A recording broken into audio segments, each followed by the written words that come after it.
Hola, comment on se retrouve? Aujourd'hui j'avais envie de te parler de mes inspirations du moment. Films, séries, livres, c'est parti. Je vais débuter par une personne qui m'inspire énormément, surtout ces derniers temps.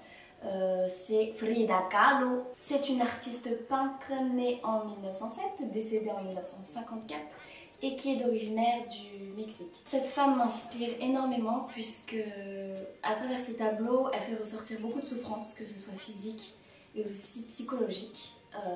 Voilà, elle n'a pas du tout eu une vie facile, tant par son physique qui était très comment dire, fragile. Quand elle était petite, elle avait un problème à sa jambe, donc ce qui a fait que ça a créé une malformation, donc elle boitait.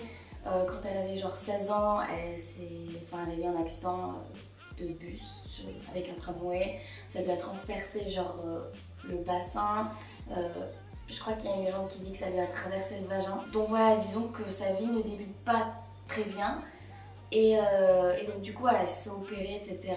Donc elle a la colonne vertébrale qui est fracturée, plein d'os du corps aussi qui sont fracturés. C'est pour ça que cette femme, vraiment, je trouve qu'elle incarne franchement le courage et la force en fait, par son physique qui lui faisait mal, mais aussi par la suite par sa relation avec Diego Rivera, qui était aussi un peintre, qui l'a beaucoup fait souffrir. Et du coup voilà, c'est vraiment ça qu'on sent dans ces tableaux. Hormis son côté artistique, donc qui fait partie d'ailleurs du courant surréalisme, enfin voilà, moi j'aime beaucoup ces tableaux. Mais son histoire aussi m'a beaucoup touchée parce que c'est une femme qui n'a pas peur en fait. Et c'est une femme qui a su se rebeller, face aux codes qu'on avait par rapport aux femmes et aux attentes qu'on avait par rapport aux femmes. Donc voilà, si ça t'intéresse, je te conseille de voir le film Frida, que tu peux retrouver sur Netflix. Et voilà, ça m'a vraiment ouvert l'esprit sur cette femme et ça m'a donné encore plus envie en fait de savoir son histoire. Le film sur Frida est vraiment tellement bien tourné, les couleurs elles sont vraiment hyper belles et on a vraiment l'impression d'être à cette époque-là en fait. Et moi qui adore les années un peu 20, 30, voire même 40, j'ai adoré l'ambiance et ouais, franchement c'est un super film, les acteurs jouent hyper bien. Ce film il m'a bouleversée, je l'ai regardé 2 fois, genre à 2 jours d'intervalle. Cette femme m'inspire, cette femme est l'une de mes idoles. Maintenant on va parler de Okja, comment dire. Ce film m'a aussi bouleversée, j'ai pleuré très fort. C'est l'histoire d'une femme, d'une gérante, d'une multinationale qui fait élever des cochons, comment on dit, des cochons génétiquement modifiés, et elle va les faire élever dans des grands espaces, genre en campagne. Il me semble que ça se passe en Corée du Sud et la multinationale est américaine. Donc en fait, pendant 10 ans, ces cochons vont vivre dans la nature par des éleveurs et en fait le plus beau cochon recevra un prix. Enfin, l'éleveur recevra un prix. Et en fait, on suit l'histoire d'une petite fille qui est attachée à un cochon. Et en fait, elle est attachée à ce cochon, elle partage beaucoup. Et du jour au lendemain, en fait, on lui arrache parce que ce cochon-là, il s'est avéré que c'est le super cochon qui a gagné le prix en fait. Donc en fait elle savait pas du tout que je crois que c'est son père ou son grand-père élevait ce cochon là en fait pour qu'après qu'il aille se faire zigouiller quoi. Donc tout au long de l'histoire on suit la petite fille qui ne veut pas que son cochon aille à l'abattoir. Et entre temps aussi il y a des défenseurs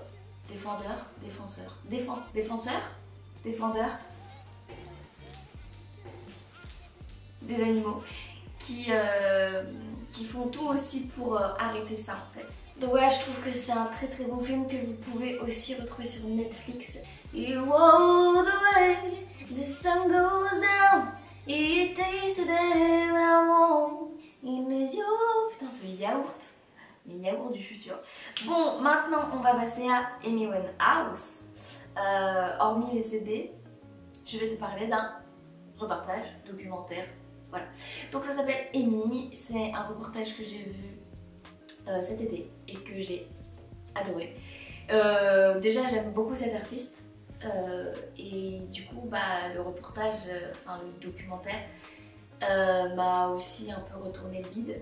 ça m'a fait beaucoup de peine en fait, parce que bah, en fait on voit l'arrière du décor en fait d'une célébrité, donc entre alcool, drogue, qui est beaucoup lié à l'amour encore une fois. Voilà, je vous conseille de voir si vous aimez l'artiste et même si vous n'aimez pas forcément l'artiste. C'est toujours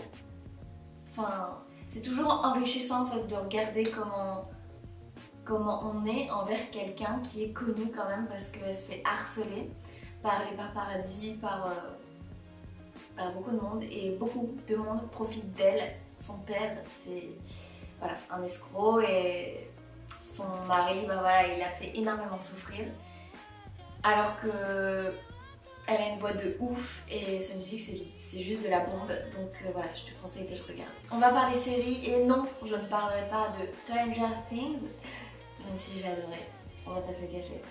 Je vais te parler de Black Mirror. Je pense que il y en a beaucoup qui regardent aussi, mais peut-être moins que Stranger Things, tu m'en voudras pas. Alors cette série, c'était une très très belle découverte. Alors en fait, ce qui est un peu surprenant, c'est que je crois qu'il y a 3 ou 4 saisons. Et il y a très très peu d'épisodes dans chaque saison. Mais chaque épisode dure entre 40 et 90 minutes. Donc voilà, c'est des mini-films, voire même des films complets. Enfin bon. Ce que j'aime beaucoup, c'est que la plupart des fins se terminent pas bien. Voilà, c'est un peu glauque. Et en fait, je trouve que c'est tellement une critique de notre société et tellement visionnaire peut-être. En fait, tout se passe autour de la technologie, où enfin, c'est compliqué parce que j'ai tellement là d'épisodes en tête que ça se mélange. Mais en gros, c'est souvent rallié à la technologie. Donc soit des gens ont des puces dans leur corps et ça leur fait faire des trucs de ouf, ou soit ils dépendent d'une puce en eux, enfin c'est pareil, mais c'est pas là dans le même épisode. Et du coup, s'ils l'arrachent, ça fait quoi? Parce qu'en fait, c'est tellement normal que tout le monde ait une puce. Ou soit ça va être des personnes qui peuvent aller dans le futur, dans le passé, dans le présent, qui peuvent un peu diriger leur vie. Ou soit c'est des gens qui sont aussi bloqués dans des box avec des écrans H24. Voilà. Donc je t'en dis pas plus, je spoil un peu, mais c'est vraiment une série qui te fait ouvrir les yeux. Et bon, elle est un peu trash, hein. C'est un peu trash, c'est un peu dur aussi quand même à regarder. Mais je la trouve fantastique. Enfin franchement, je trouve que les mecs qui ont imaginé ça sont hyper forts. Les acteurs sont hyper forts. Et d'ailleurs, il n'y a jamais les mêmes acteurs ni les mêmes histoires en fait qui suivent dans les épisodes. En fait, chaque épisode est indépendant des autres. C'est comme des films, mais c'est jamais les mêmes acteurs ni une suite en fait. Et c'est ça qui est bien. Une autre série aussi que j'ai beaucoup aimée, qui est bon, du coup beaucoup plus légère, c'est un dessin animé, donc c'est Big Mouth. J'aime trop cette série. Bon, elle est un peu peut-être pas vulgaire, mais cash quoi. En fait, ça parle de sexe, clairement, et c'est pendant la puberté. Donc en fait, c'est des pré-ados qui voilà, en fait, on les suit dans leur processus de puberté. Et voilà, c'est plutôt chouette. Moi j'aurais bien aimé avoir vu cette série pendant que j'étais ado. Voilà, je pense que ça m'aurait aidé et pour le coup, c'est vraiment trop trop drôle. Oh non! Oh non, mais c'est une blague. C'est une blague. La dernière chose que je vais vous présenter, c'est ce livre. Mais en fait, il a été rongé. Je sais pas si c'est par Luna ou par Daisy. Mais en fait, je l'ai posé sur mon canapé. J'ai fait un aller-retour juste pour prendre des trucs pour faire ma vidéo. Je vois quoi? Ça a été rongé. C'est une blague. Bref, ça lui fait toute sa singularité. Je vous présente enfin, non, c'est pas un livre, c'est plus un carnet. C'est le journal à compléter, 5 ans de réflexion. Je pense que vous connaissez peut-être.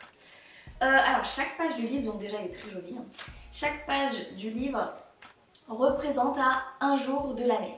Donc il y a 365 jours. Donc par exemple, on va prendre une question bien comme ça, ça vous donnera envie. Donc par exemple sur la journée du 1er juin, comment va votre santé? En 2017, vous allez marquer aujourd'hui ça va très bien, j'ai aucun problème de santé, je suis trop fière de ma vie, machin. Voilà. Donc vous complétez tout, tous les jours. Puis le 1er janvier, vous recommencez au début. Et vous revenez donc le 1er juin 2018, donc vous notez 2018, comment va votre santé? Aujourd'hui je me suis fêlé le pied, je ne vais pas bien du tout, machin. Bon bref, c'est un exemple comme un autre. Enfin, franchement je trouve ça hyper bien et je trouve que ça peut être un bon cadeau de Noël ou un bon cadeau d'anniversaire ou un bon cadeau tout court. Et je sais qu'il existe 5 ans de réflexion de ma vie d'ado. J'aurais trop voulu l'avoir quand j'étais ado. Et 5 ans de réflexion de ma vie de maman, je crois, un truc du genre. Voilà, ma vidéo inspiration est terminée, j'espère qu'elle t'aura plu. Et n'hésite pas à mettre un petit pouce pour me dire que t'as bien aimé la vidéo. Ça me fait toujours trop plaisir. N'hésite pas à partager toi aussi tes inspirations, que ce soit des personnes, que ce soit des livres, des séries, des films. Anyway, je te remercie d'avoir passé un petit bout de temps avec moi, je te fais des bisous. À bientôt.